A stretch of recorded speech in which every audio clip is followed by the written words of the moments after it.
Hello, welcome back.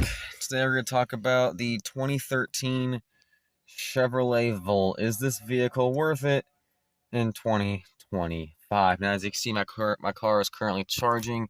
It should be done by 4:30 in the morning. It's currently like um, it's 4 o'clock. It's almost 5. So I do have it charging at the slowest speed. Well, actually, it would be done at with the cord I have plugged in, which is a 120 cord. It should be done in 8 hours. But if I turn on the car, I will show you. You press the button, put your foot in the brake, and press the button, and the car boots up. Charger cord connected, and also you get some air on the back right tire. Yeah, I still need to do that.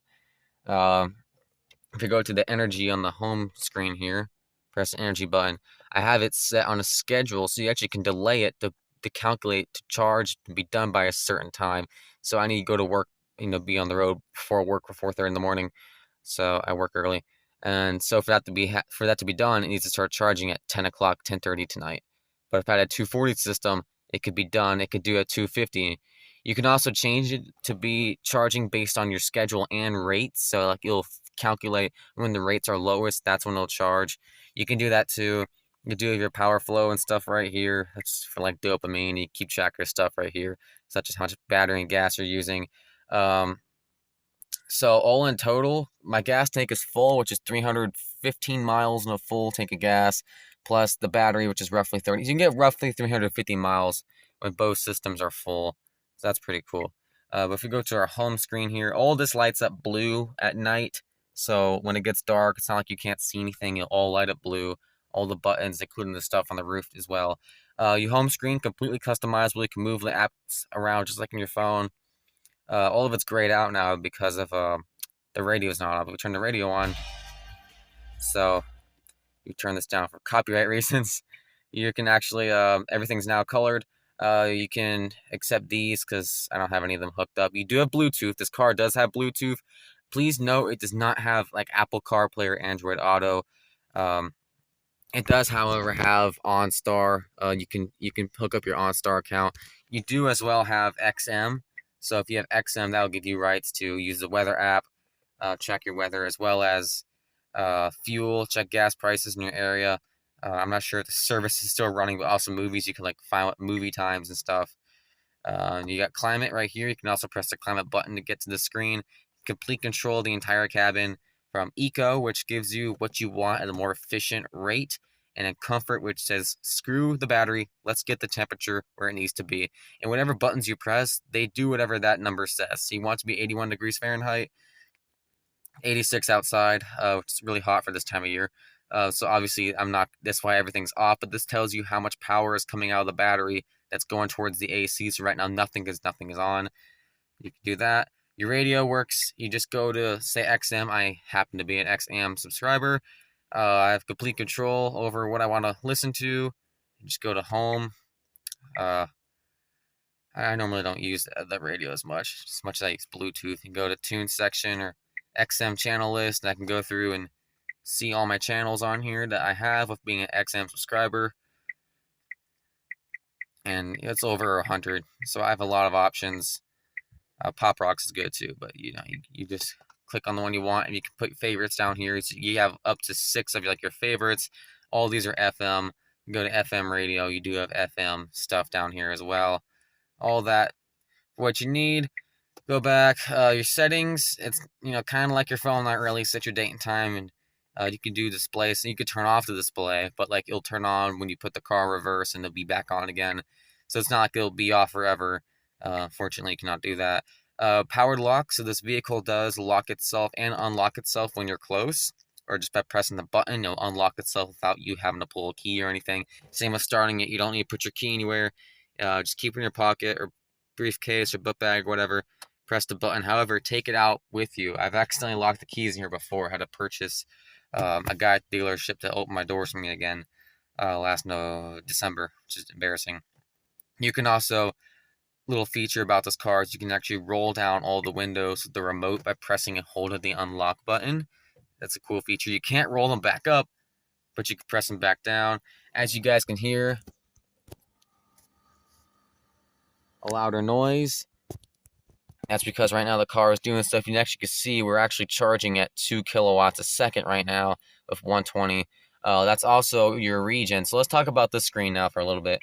So this screen is my odometer. This screen will tell you everything you need to know. So right there in the middle, the green bar will actually get bigger the more you charge. The green bar is charging.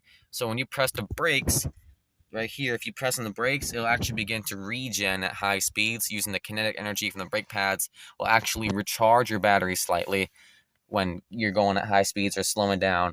So that's called regen. You can actually track that by pressing the energy button, go into power flow, and it'll actually show little lines going back into the battery as your vehicle is charging. You have a bar right there. It's called your hypermiler scale. So the higher that ball goes, the harder it being the accelerator, and the lower it goes, the harder it being on the brakes. So you want to keep it in the middle as much as possible. And then over here is obviously the status of what it can do. So you have battery, gas, and then your total. And then right there it says ready. So if the car can still physically move, it will say ready. But if for some reason it cannot move, then it'll tell you otherwise. Seatbelt sign as well as your gears. Like I said, everything that's gray in here lights up blue at night so you can see it. If you click on the little scale thing right here, you can actually cycle through the menus at the bottom, such as navigation. This car does have a built-in GPS. Does not support Apple CarPlay. You have trips A and B to keep track of what it's doing, and if you want to, like, let a friend borrow your car, obviously you need to go oil in here soon, but you can oil. Tire pressure, keep track of the tire pressure. The sensors are not that accurate. Also, the car is, over a decade old. You got your vehicle messages, so if you want to see all your air codes at once, I only have 2 at the time. You can do that as well. And then right here is your unit, so you can measure by mile per hour or kilometers an hour. I use US because I live in the US. I've tried kilometers, but then I forget how fast. I think 112 is 65, and then I feel like I'm speeding. And then tutorial information. So if you didn't know how to use anything, you can just click on this. It's actually what it'll tell you when you buy the car brand new, which, I mean, they haven't made these cars since 2015. So that's that screen. One more thing I do want to touch about before I end the video is that this vehicle does have a built-in navigation system. You can actually change your GPS and stuff on here and apply addresses, add to favorites, or add to My Home. So when you press My Home, it'll take you straight to your house, whatever address you put in here. Please note your house has to be made before 2011. If it was not made before 2011, it may not show up in here, and you might have to put a location that's close to you that was made before 2011. But let's talk about, before I end the video, drive modes. So the vehicle, you press drive modes, you press it again, you go into sport mode. I just turned the car off. My bad. Let's turn it back on. So clear out these codes really quick. So when you put the vehicle and you press drive modes, you have sport mode, which it'll say down here on the bottom when it's in sport, and that just gives you more acceleration.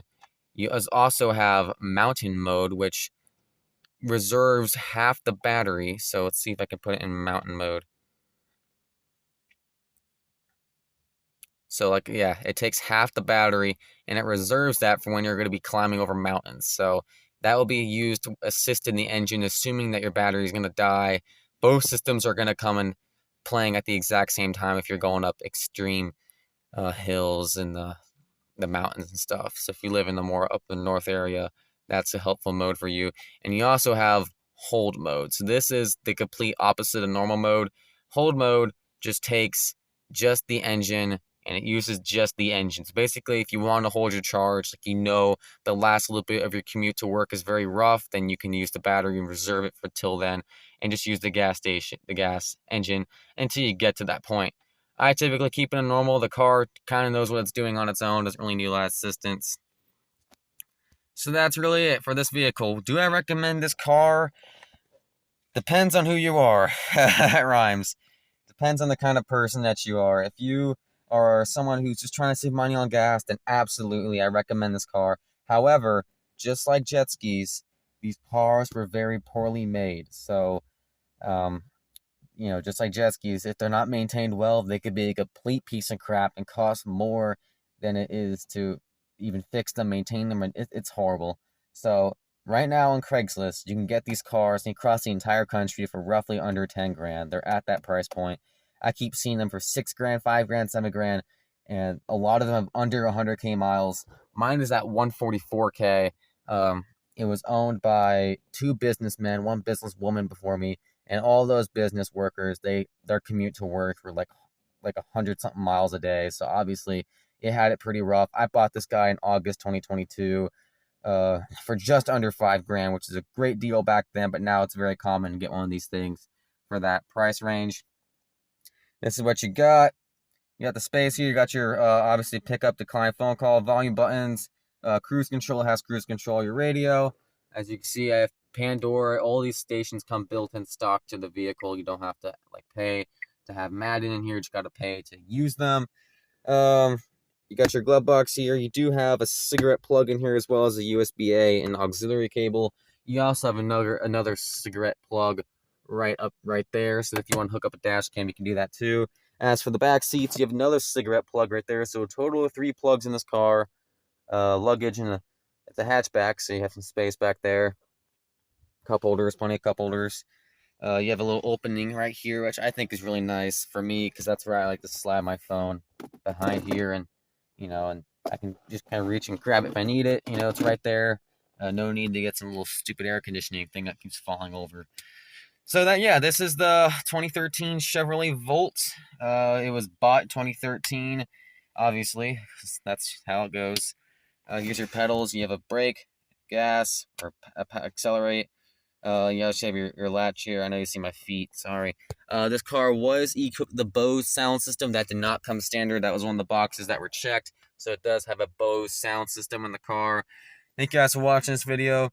This is the 2013 Chevrolet Volt. You kind of call it the Premier. It had the upgraded user interface, which was like an exclusive at the time. But now in 2025, you can just get a USB and just download this online for free because the car's been discontinued since 2016. So there you go. And yeah, like I said, all its online services have been shut down for almost 10 years now. You do have your garage door openers. They still work. I'm not sure if OnStar still works. Hello and welcome You to do have a OnStar. little voice Your assistant OnStar right there, account is roadside currently assistant. inactive. So you have Please parking push the assist blue and traction OnStar button control. again to activate Parking your assist account. is the sensors in Learn the more back about that beep. It OnStar does have a services backup or camera. I speak forgot to to an mention that. OnStar You do have advisor. backup camera. You have your lights. You can turn them on when the doors open or just turn them all on in general. You do have your lights back here, and that's it. For me, I just usually keep them off because I can see what I'm doing. You have your microphones right here. You got your mirrors. Yes, the mirrors do they do light up. Mine are broken. If we look at the passenger mirrors, I'm sure it's not going to show anything of where I live, but you look at the passenger mirrors, they do have lights on them. They do work, which is great if you're like me or take girls on dates and stuff. They do like to look at the mirrors. I don't really need it. So there you go, 2013 Chevrolet Volt. You can get this guy for under 10 grand now. It's at that price range. But like I said, make sure to bring a mechanic with you because these things could be complete garbage very easily. It's one of those cars, I know, but if they're well maintained, they are the best cars in the world. If they're not well maintained, they could be horrible. And thank you for watching. Oh, and one more thing. The engine is a 1.4 liter naturally aspirated, something like that. I don't know. It runs on 93 octane. Thank you for watching.